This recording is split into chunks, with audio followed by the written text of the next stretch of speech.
Hello to all my wonderful subscribers, devout disciples, all viewers. Welcome. This is your Master GongSun, and we are going to continue with our study of the Taoist meditation anthology. The first part is the Cultivation of Realization,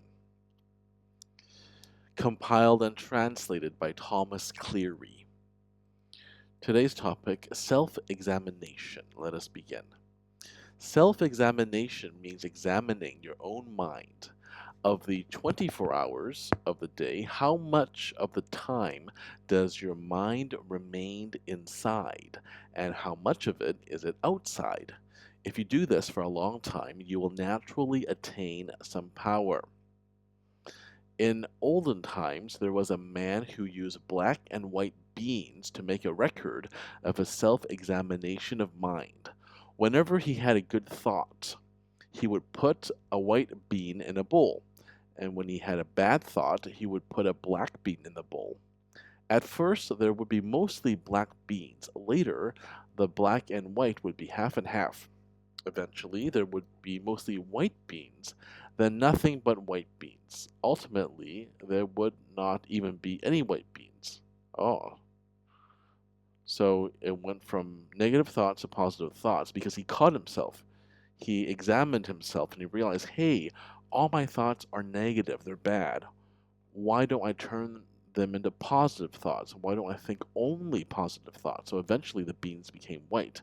But then there weren't any beans at all because there were no more thoughts. He managed to get control of his mind. Self-examination means awareness and control. It is none other than reforming faults and consciously developing. It is none other than mastering seriousness. Even though the Great Way has no practice and no realization, materialism must be polished away day by day. Yeah, that's true. Certainly, we have to remember that when you're self-aware, it means you've examined yourself and you're aware of your own faults and your own strengths, right? And as a result, you can control your faults. And then the Great Way has no practice. Materialism must be polished away, of course, because when we leave this earthly plane, nothing will be taken with us. We cannot take anything with us, nothing material, nothing about our souls. And of course, the experiences and the love that we manage to attain throughout our brief time on this earthly plane. Okay, let us continue. People have but one mind. When you want it to stay inside, whose mind is it? Some say we can transcend immediately to the beyond without having to make any effort. This might occur among those with higher knowledge, but I would not dare say that everyone can do it. Well, that's true, and that's why we have to meditate.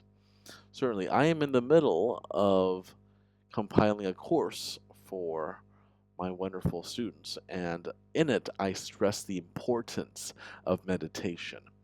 It is only through meditation that we're able to quiet our minds, and when our minds are quiet, we can hear what has been trying to communicate with us the whole time, what has been there the whole time. Then you can start seeing the supernatural.